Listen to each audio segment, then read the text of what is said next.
The great station hung in space like a crystal flower, its 12 arms reaching out toward the stars. Each arm belonged to one of the ruling species of the galaxy. Today, emergency lights flashed red along every corridor. Something was wrong. Ambassador Zethkri walked quickly through the main hall, her purple skin darker than usual with worry. Behind her, 3 assistants carried data tablets that showed readings no one could explain. The other ambassadors were already gathering in the central chamber. She could hear their voices echoing off the crystal walls. "The readings make no sense," said Counselor Vex, his bird-like head tilting as he studied his own tablet. "These energy signatures are impossible." "Nothing is impossible," replied Ambassador Thurok, his massive bear-like body filling 2 seats. "But this is very close." Zethkri took her place at the curved table. Around her, the other 11 species sat in their designated spots. Each race had been spacefaring for thousands of years. Each had technology that could destroy worlds. But today they all looked scared. "Show them the data," said Prime Counselor Nexus. His energy form flickered blue as he spoke. The main display came to life. It showed a map of their galaxy, with normal trade routes marked in green. But there, at the edge of everything, red warning markers blinked like angry eyes. 3 days ago, our long-range sensors picked up these signals, Zethkri said.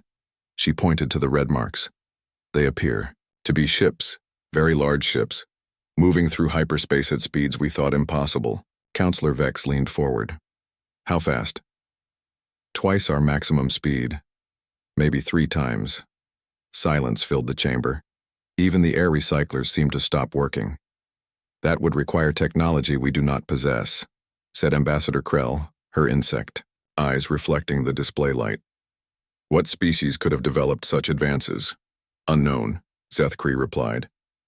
"Our databases show no record of any civilization in that region. The outer rim territories have always been empty space." "Empty until now," Thurok growled. Prime Counselor Nexus floated higher above the table. His energy form pulsed brighter. "Show them the gravitational readings." Another display appeared. This one showed space itself bending and twisting in ways that hurt to look at. Normal hyperspace travel left small ripples. These readings showed massive tears in reality itself. "Whatever is making these signatures," Zethkri continued, "it is using technology that changes the basic laws of physics. Our science teams cannot explain how this is possible." Ambassador Yith, who rarely spoke, raised one of his many arms. "Could this be a weapon test? Perhaps one of our own species has developed new technology in secret?" "We checked," said Nexus. "All major fleets are accounted for. All research projects are documented. This is not from any known civilization." The implications hung in the air like a bad smell. For over 5,000 years, the 12 species had maintained peace through careful balance. Each race had roughly equal technology. Each could destroy the others, so none dared try. But if someone new had arrived with superior technology, that balance would collapse. "What do we know about their intentions?" asked Counselor Marex, her scaled hands gripping the table edge. "Nothing. They have not responded to any communication attempts. They appear to be moving toward the inner systems, but slowly, almost as if they are studying us." "Studying us for what?" No one answered that. Question Ambassador Krell's translator box buzzed as she spoke in her native clicking language. "In my species' history, unknown visitors with superior technology have never brought good news." Thurok nodded his massive head. "The Thurokian Empire remembers the Void Wars. When the unknown arrives, death often follows. But we must not assume hostile intent," said Ambassador Lauren, his crystalline form catching and reflecting the chamber lights. "Perhaps they are explorers, like we once were. Explorers do not need weapons capable of tearing holes in space-time," Zethkri replied. The debate continued for hours. Some wanted to send scout ships to investigate. Others demanded the immediate mobilization of all defensive fleets. A few suggested attempting more communication. Finally, Prime Counselor Nexus called for order. The energy being's form blazed brighter until everyone fell silent. We cannot ignore this threat, he said. These unknown ships represent a clear danger to galactic peace. I propose we issue an ultimatum. What kind of ultimatum? Asked Vex. Simple. They have one solar rotation to identify themselves and state their intentions. If they do not comply, we will consider them hostile and respond accordingly. Ambassador Yith's translator crackled. You mean war? I mean whatever is necessary to protect our civilizations. The vote was close. 7 species agreed to the ultimatum. 4 voted against. 1 abstained. But it was enough. Within hours, the message was transmitted on all frequencies toward the unknown ships. It was a simple demand. Reveal yourself or face the consequences. Far away in the darkness between stars, Captain Sarah Chen stood on the bridge of her ship.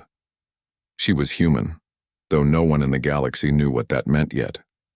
Around her, displays showed the same gravitational readings that had frightened the Council. But she understood what they were seeing. Her ship, the UES Defiance, used quantum fold technology that was still experimental back on Earth. It bent space-time to achieve faster-than-light travel. To anyone watching with older technology, it would look impossible, maybe even dangerous. Captain, said her communications officer, Lieutenant Park, we're receiving a transmission on multiple frequencies. It appears to be some kind of demand.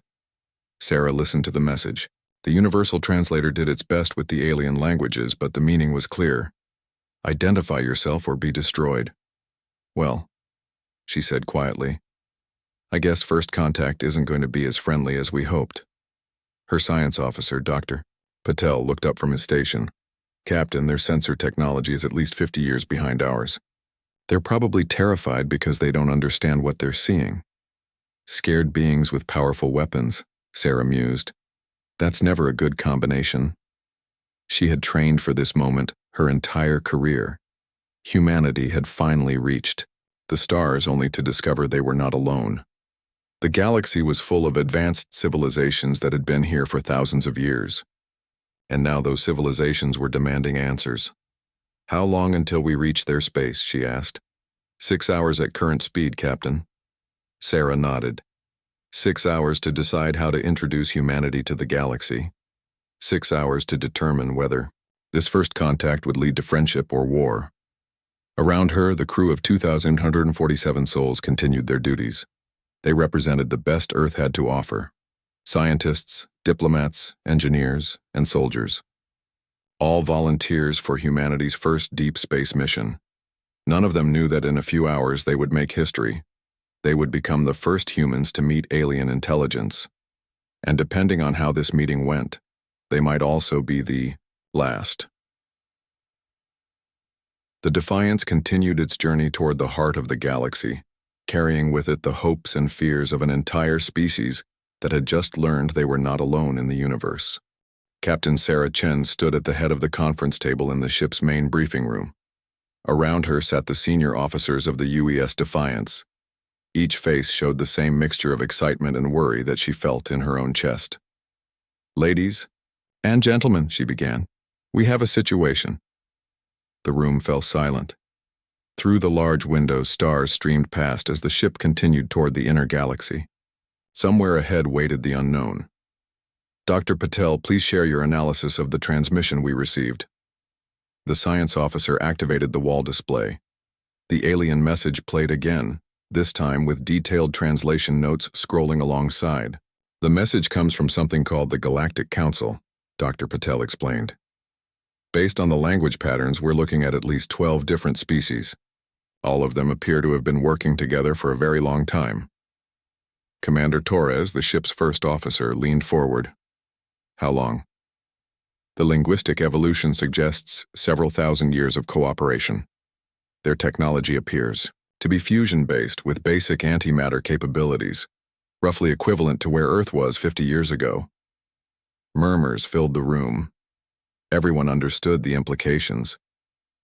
They've been spacefaring for millennia, continued Dr. Patel, but their development seems to have plateaued. Meanwhile, humanity went from first flight to interstellar travel in just over a century. Because we had to, said Colonel Morrison, the ship's military commander. His scarred hands drummed against the table. We spent most of that century trying to kill each other. War drives innovation. Captain Chen nodded. It was an uncomfortable truth. While these alien species had apparently achieved peace and cooperation thousands of years ago, humanity had remained locked in constant conflict until just 30 years ago. The price of that conflict had been terrible, but it had also driven rapid technological advancement. "What's their current military capability?" asked Commander Torres. Dr. Patel brought up new displays showing ship designs and energy signatures. Plasma-based weapons, fusion reactors, magnetic field shields, standard technology for their development level. Dangerous to older human ships, but our current shielding should handle anything they can produce. Should? Colonel Morrison raised an eyebrow. Will, Dr. Patel corrected. Our quantum barrier technology is at least 2 generations ahead of anything they're using. Captain Chen studied the data. The Defiance was humanity's most advanced ship, built using technology developed during the final years of the resource wars. It represented the absolute peak of human engineering, but it was also alone, thousands of light years from Earth, facing an unknown number of potentially hostile alien civilizations. "What about their numbers?" she asked. Unknown. The transmission came from a single location, but sensor ghosts suggest multiple large structures in that system, possibly defensive platforms, maybe a fleet base. Lieutenant Commander Kim, the ship's diplomatic officer, spoke up. "Captain, we need to consider our options carefully. This is first contact with not just one species but apparently an entire galactic civilization. The decisions we make in the next few hours will affect humanity for generations." "I'm listening." Kim activated her own display showing various diplomatic scenarios. Option 1. We comply with their demand. Full disclosure. Tell them about Earth, our technology, our capabilities. Show them we're peaceful. Pros and cons? Pro. Establishes trust, opens the door to cooperation and trade. Con. Reveals Earth's location to potentially hostile species, gives them detailed intelligence about our capabilities. Captain Chen frowned. Earth's location was humanity's most closely guarded secret. The Defiance had taken a deliberately indirect route to reach this part of the galaxy, leaving no trail that could be followed home. Option 2, Kim continued. Partial disclosure. We reveal ourselves as a new species but keep details about our technology and homeworld secret. That might work if we were dealing with one species, Colonel Morrison said. But 12 different governments? Someone will eventually figure out we're hiding something. Option 3. We withdraw. Leave the area, avoid contact entirely. Captain Chen shook her head. Not acceptable. We came here to explore and make contact. Running away at the first sign of challenge goes against everything this mission represents. Commander Torres pulled up a star chart. There is another option, Captain. We respond to their ultimatum, but we do it on our terms. Meet with them, but from a position of strength. Meaning? We don't hide our capabilities. We show them exactly what human technology can do. Make it clear that while we come in peace, we're not defenseless. The room erupted in discussion. Some officers supported the idea of a show of force. Others argued for a more cautious approach. Captain Chen listened to all viewpoints before making her decision. Dr. Patel, in your opinion, how would they react to seeing our technology? The science officer considered the question carefully. Based on their message, they're already frightened. They're demanding identification because they don't understand what they're seeing. Showing them more advanced technology could either convince them we're peaceful or make them more determined to destroy us. Colonel Morrison, military assessment? If it comes to a fight, we can handle anything they throw at us. The Defiance was designed to survive against Earth's combined fleet, but we're still just one ship. If they have enough numbers, they could wear us down eventually. Captain Chen walked to the window and stared out at the stars.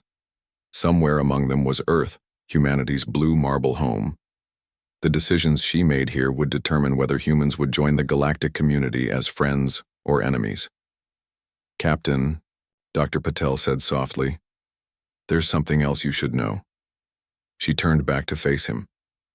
I've been analyzing their technology more closely. Their development patterns suggest they've been deliberately limiting their advancement. What do you mean? They appear to have reached a technological equilibrium. Each species has roughly equal capabilities. No one has a significant advantage over the others. It's actually quite remarkable. Commander Torres understood immediately. They've maintained peace by ensuring no one gets too powerful. Exactly. But now we've arrived with technology that breaks that balance. From their perspective, we represent an existential threat to their entire civilization. Captain Chen felt the weight of command settle on her shoulders. The aliens weren't just afraid of unknown ships. They were afraid of what those ships represented, the end of their carefully maintained balance of power. All right, she said finally. Here's what we're going to do. We'll respond to their ultimatum and agree to meet with them. But we're not going to hide what we are or what we're capable of. We'll be honest about our peaceful intentions, but we'll also make it clear that we're not easy prey. And if they attack? Asked Colonel Morrison. Then we defend ourselves, but we try to avoid casualties if possible. Our goal is to open a dialogue, not start a war. Lieutenant Park looked up from his communication station. Captain, we're receiving another transmission. It's a set of coordinates and a demand to appear there within 12 hours. Captain Chen smiled grimly. Well, it looks like they're not giving us much time to think about it. Set course for those coordinates, but reduce speed.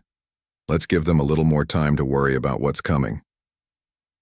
As the Defiance changed course toward its meeting with the Galactic Council, Captain Chen wondered if she was about to make history or start humanity's first interstellar war. Either way, there was no turning back now. The bridge crew worked quietly around her, preparing for whatever lay ahead. They were professional, trained, and ready for anything. But they were also human, and like all humans, they were about to face the unknown with nothing but courage and technology to protect them. In a few hours, they would meet with civilizations that had ruled the galaxy for thousands of years. And somehow, they would have to convince those ancient powers that humanity deserved a place among the stars. The Galactic Council station dominated the space around Kepler Prime like a metal mountain. Its 12 arms stretched 50 kilometers in each direction, housing millions of beings from across the galaxy. Today, every sensor array was focused on the empty space where the unknown ships were expected to appear. Ambassador Zethkri stood in the main observation deck, watching the stars. Around her, technicians checked and rechecked their equipment. The tension was so thick she could taste it in the recycled air. "Any sign of them yet?" asked Counselor Vex, his feathers rustling with nervousness. "Nothing on long-range sensors," replied the station's sensor chief. "But with their technology, they could appear without warning." 12 hours had passed since the ultimatum was sent. The unknown ships had exactly 17 minutes left to respond. In the main council chamber, the 12 species representatives sat in emergency session. Battle fleets from 6 different worlds hung in space nearby, ready to respond to any threat. It was the largest military gathering in galactic history. Perhaps they decided to withdraw, suggested Ambassador Lauren, though his crystalline voice carried no conviction. "Ships that advance don't run from a challenge," growled Thurok. "They're coming." Prime Counselor Nexus floated above the central table, his energy form pulsing with anxiety. "All fleets report ready status. If these unknowns prove hostile, we are prepared." That was when the universe seemed to break. Space twisted, reality bent like heated metal. Every sensor on the station screamed warnings as gravitational waves swept through the system. Stars appeared to dance as space-time itself rippled around an invisible presence.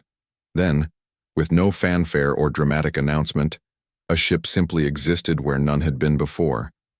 The UES Defiance hung in space like a dark blade against the stars. Its hull was smooth black metal that seemed to absorb light rather than reflect it. No obvious weapons were visible, but something about its design suggested lethal capability. At 800 meters long, it was smaller than most of the Council's capital ships, but it radiated a sense of controlled power that made size irrelevant. In the Council chamber, absolute silence reigned for nearly a minute. "Scan it," whispered Prime Counselor Nexus. The station's most powerful sensor arrays focused on the human ship. What they found defied explanation. "I'm getting multiple contradictory readings," reported the chief sensor officer. "The hull appears to exist in several dimensions simultaneously. Our sensors can't get a solid lock." "What kind of shielding produces that effect?" demanded Ambassador Krell. "Unknown. Our databases contain no reference to this technology." On the observation deck, Zethkri watched the ship with growing unease. It just hung there in space, making no threatening moves but somehow projecting an aura of quiet menace, like a predator waiting to see what its prey would do. "Sir," the communications officer called out, "we're receiving a transmission from the unknown vessel." "Put it through." Captain Sarah Chen's voice filled the council chamber. The universal translators worked furiously to convert her words into 12 different languages simultaneously. "This is Captain Sarah Chen of the United Earthship Defiance, representing the Human Federation. We received your transmission and have come to respond in person. We come in peace, but we are prepared for any outcome." The words hit the council like physical blows. Human Federation.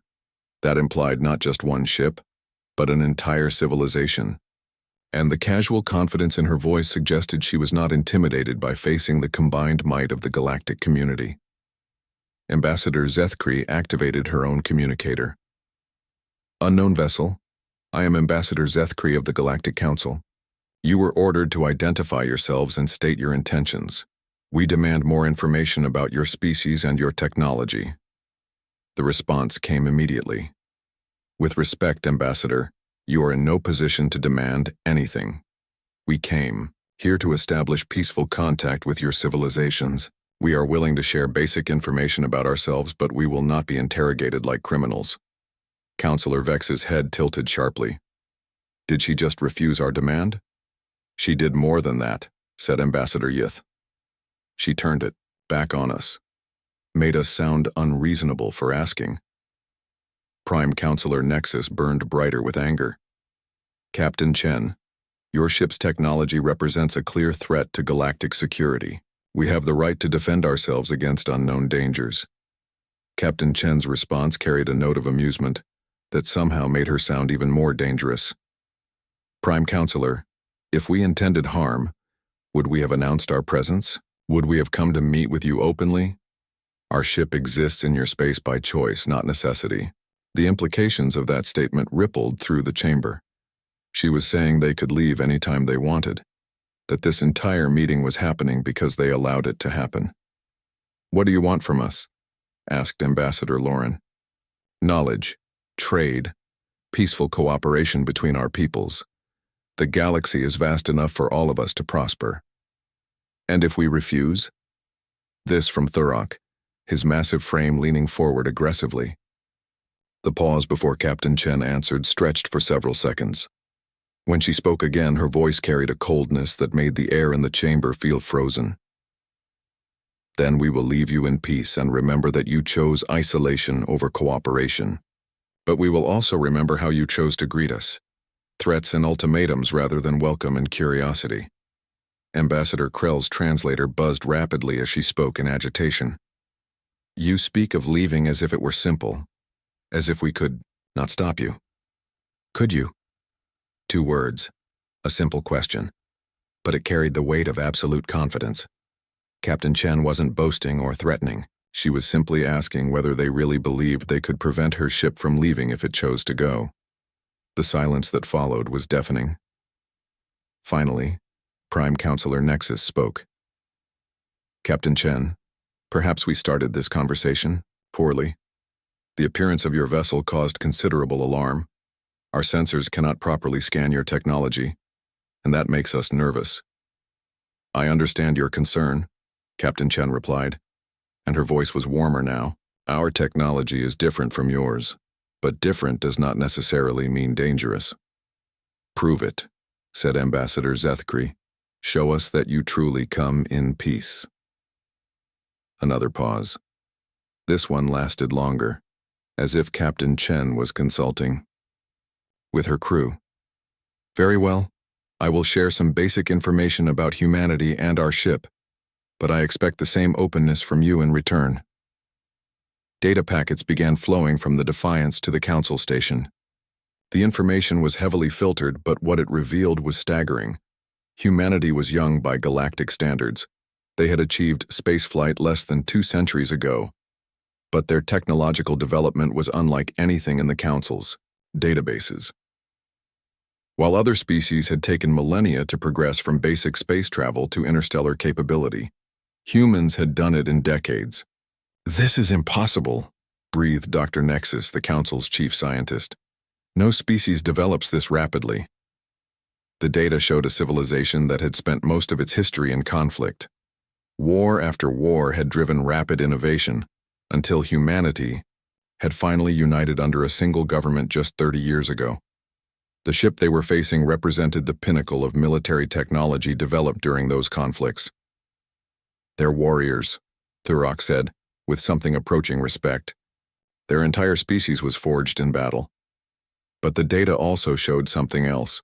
Recent human history revealed a species that had turned away from war. They had unified not through conquest, but through mutual cooperation in the face of global challenges. Their expansion into space was driven by scientific curiosity, not territorial ambition. "They explore because they want to learn," said Ambassador Lauren, "not because they want to conquer." Captain Chen's voice filled the chamber again. "We have shared what we can. Now we ask the same of you. Tell us about your civilizations. Help us understand the galaxy we have entered." It was a reasonable request, but it also revealed how completely the balance of power had shifted. An hour ago, the Council had been issuing ultimatums. Now they were being asked to justify themselves.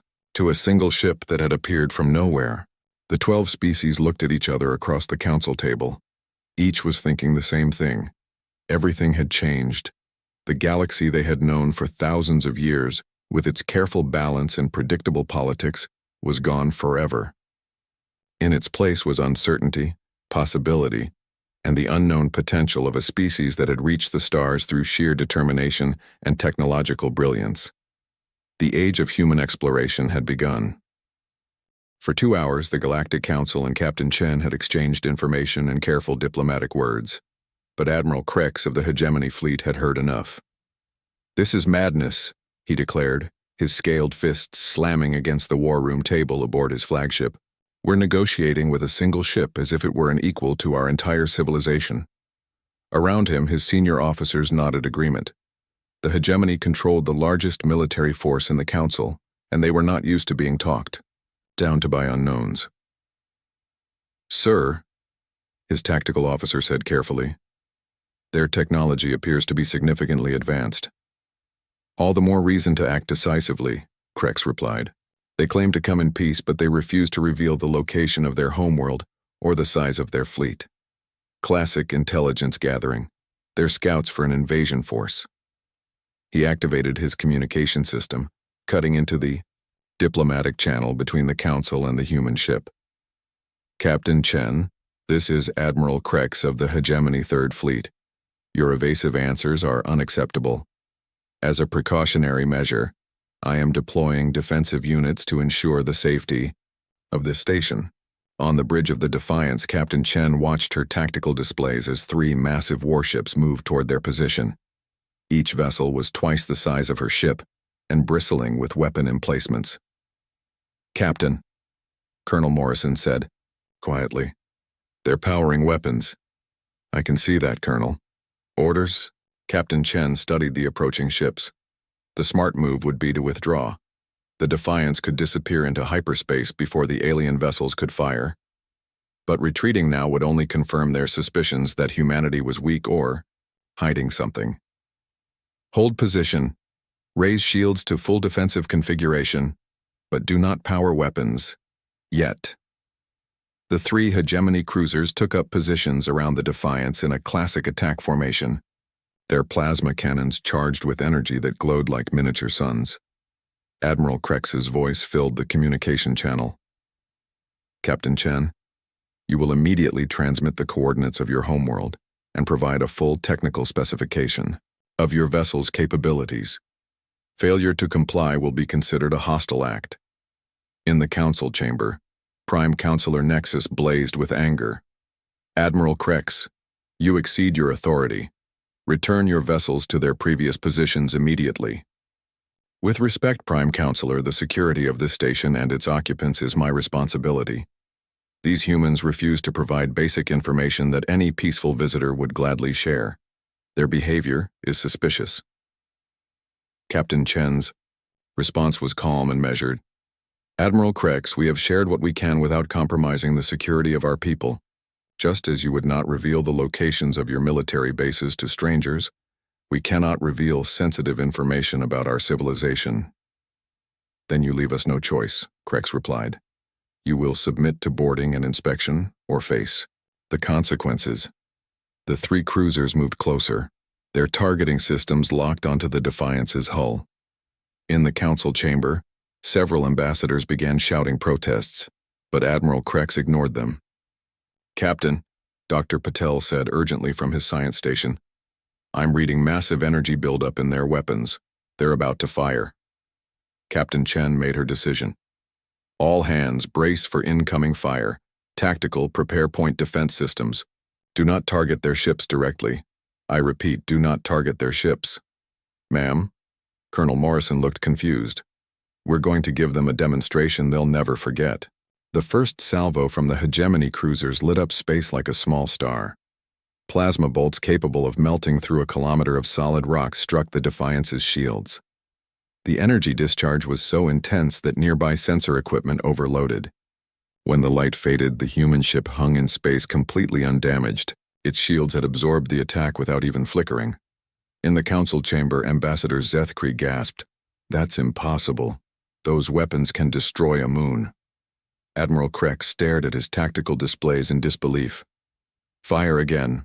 Full. Spread all batteries. The three cruisers unleashed everything they had.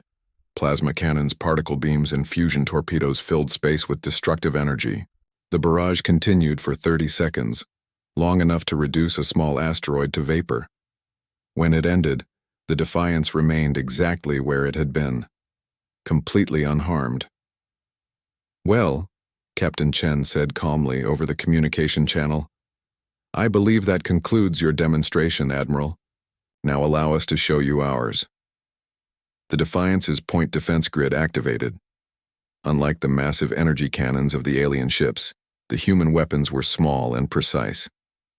Dozens of tiny apertures opened along the ship's hull, each one focusing quantum energy into a beam no wider than a pencil.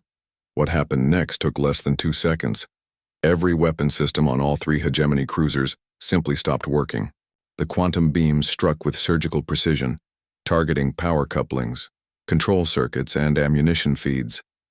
Not a single alien crew member was harmed, but their ships were rendered completely helpless.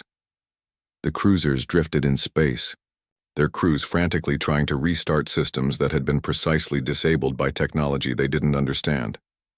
Admiral Krex, Captain Chen said conversationally, your vessels are now defenseless. Their weapons are offline, their shields are down, and their engines are operating at minimal power. However, your life support systems remain fully functional, and none of your personnel have been injured.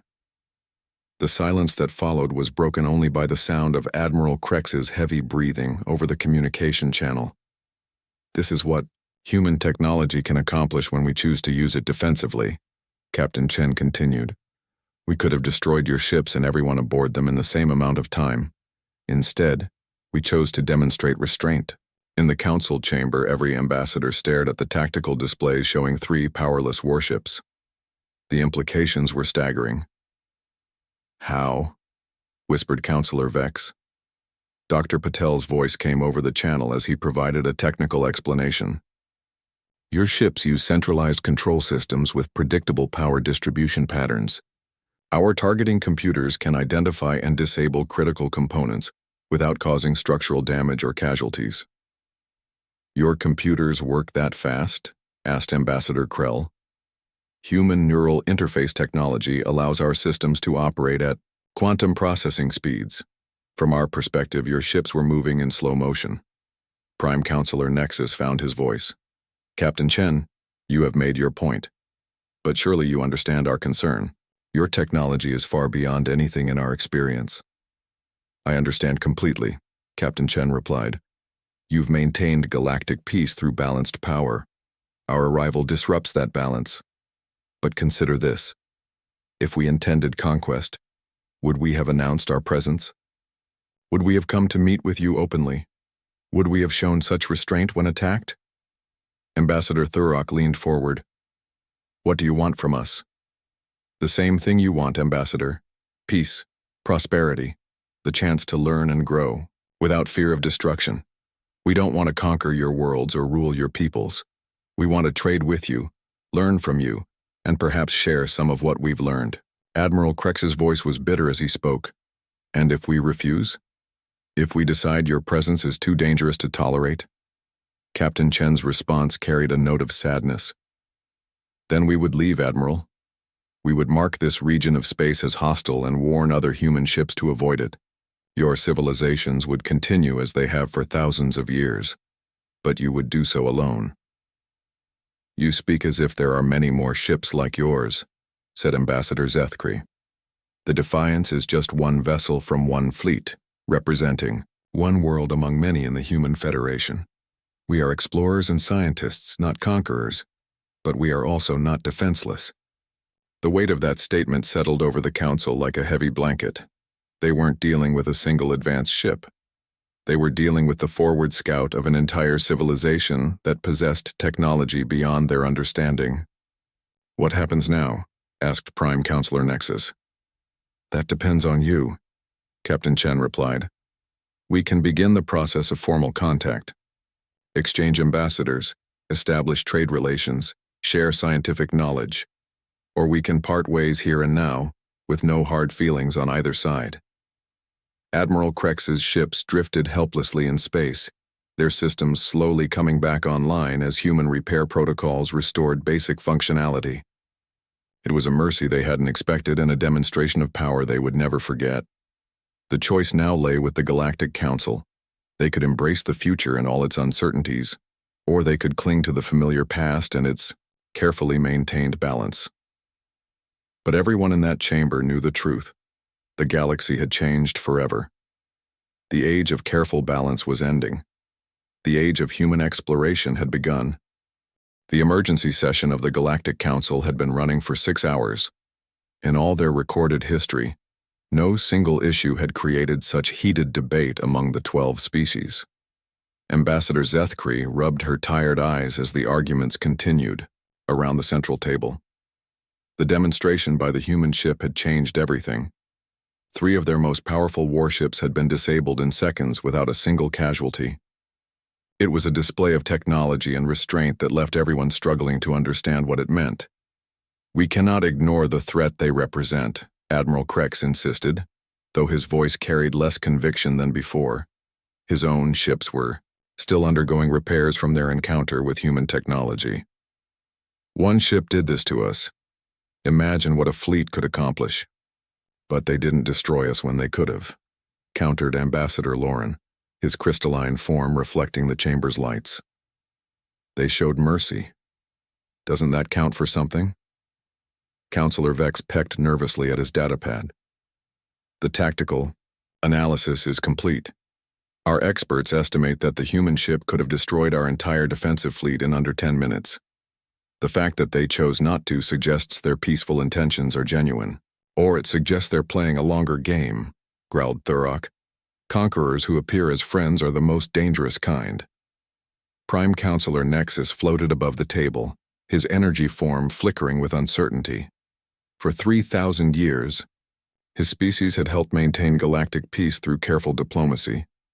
Now he faced a decision that would affect the next 3,000 years. What does Captain Chen want from us? He asked. Ambassador Yith consulted his notes. Formal diplomatic recognition, exchange of scientific information, trade agreements, cultural exchanges, standard first contact protocols actually. Standard for equals, Krell pointed out, her insect eyes glittering. But we are not equals.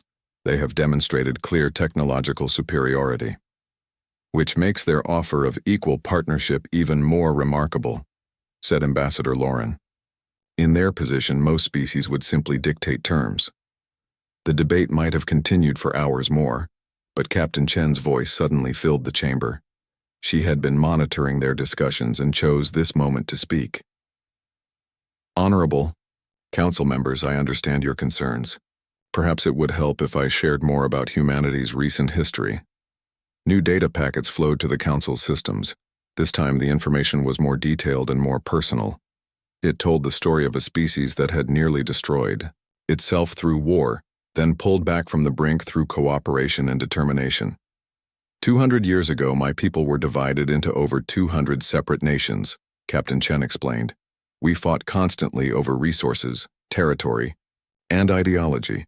Our wars grew more destructive as our technology advanced. 50 years ago, we nearly wiped ourselves out with nuclear weapons. The council members studied the data in silence. The records showed devastation on a scale they had never imagined. Entire cities turned to glass. Millions dead. Ecosystems destroyed. What stopped you? Asked Prime Counselor Nexus.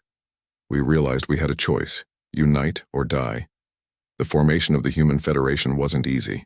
It took 30 years of negotiation, compromise, and painful change. But we did it because the alternative was extinction. Ambassador Zethkri felt something shift in her understanding. You're not conquerors. You're survivors. We are both, Ambassador, and neither. We learned that survival requires cooperation. That strength comes not from dominating others, but from lifting them up alongside ourselves. Captain Chen's words were accompanied by more data. It showed human colonies working together to terraform dead worlds, mixed crews from different nations and cultures exploring the stars, scientists sharing discoveries freely across all of humanity.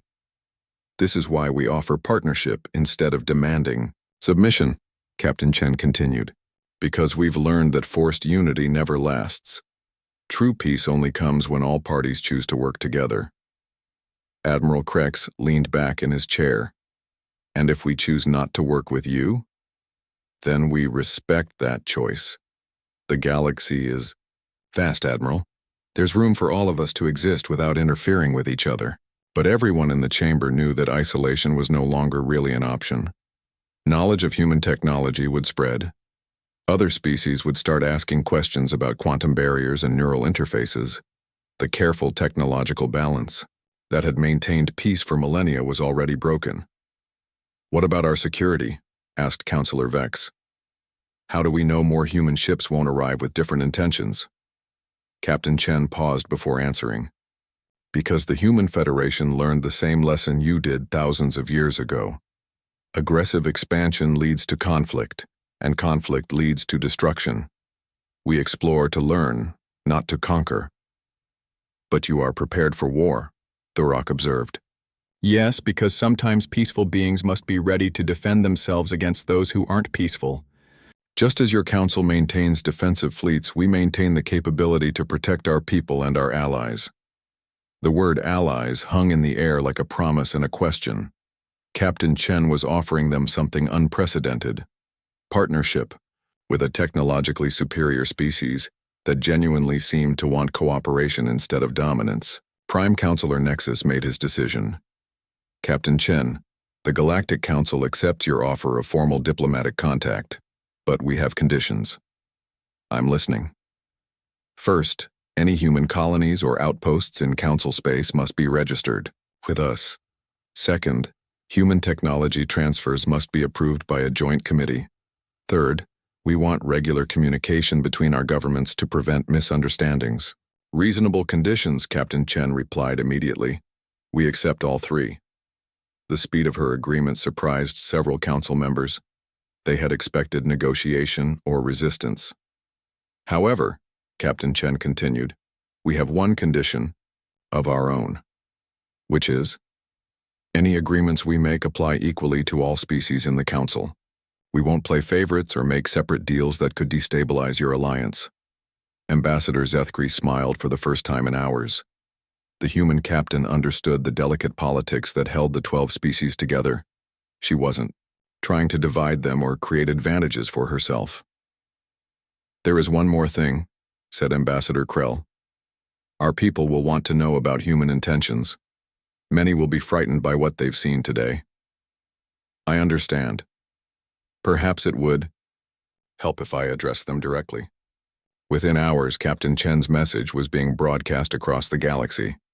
Her image appeared on millions of screens as she spoke directly to the citizens of 12 different civilizations.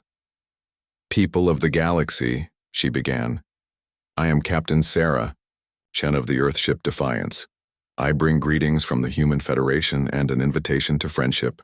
She spoke for 20 minutes explaining humanity's history, their values, and their hopes for the future. She acknowledged the fears that advanced human technology would create, but promised that humans had no desire to rule others. We come to you not as conquerors, but as fellow travelers on the long journey toward knowledge and understanding. We offer our friendship freely, with no strings attached. We hope to learn from your wisdom just as we hope to share what we have learned. The response was immediate and overwhelming. Some species reacted with fear and suspicion, others with curiosity and excitement. But all of them understood that their galaxy had changed forever. On the bridge of the Defiance, Captain Chen watched the responses flood in from across Council space. Most were positive, though she noted several concerning military communications from species that seemed less welcoming. Captain, Dr. Patel, reported, I'm detecting quantum fold signatures on long-range sensors. Multiple ships heading this way. Captain Chen smiled. How many? 7 ships, sir. Human signatures. The 7th Fleet had arrived as scheduled. Captain Chen's mission had been to make first contact and assess the situation. Now that peaceful relations were established, it was time for the real diplomacy to begin. Signal the fleet to drop to sublight at the system's edge, she ordered. Let's not overwhelm our new friends with too much human technology at once. As the Defiance prepared to welcome its sister ships, Captain Chen reflected on what they had accomplished. First contact with an alien civilization was always dangerous. It could have ended in war, misunderstanding, or tragedy. Instead, it had ended with hope. The Galactic Council would have to adapt to a new reality where humans were part of their political equation. Some species would embrace the partnership, others would resist it, but all of them would have to acknowledge that the age of careful balance was over. In its place came something more complex and more promising, an age of cooperation between species that chose to work together not because they had to, but because they wanted to. As the human fleet took its place alongside the ships of the Galactic Council, Captain Chen knew that this was just the beginning. There would be challenges ahead, misunderstandings to resolve, and problems to solve. But for the first time in human history, they wouldn't face those challenges alone. They had allies among the stars, and together they would explore the endless possibilities of the galaxy they shared. The age of human isolation was over. The age of galactic cooperation had begun.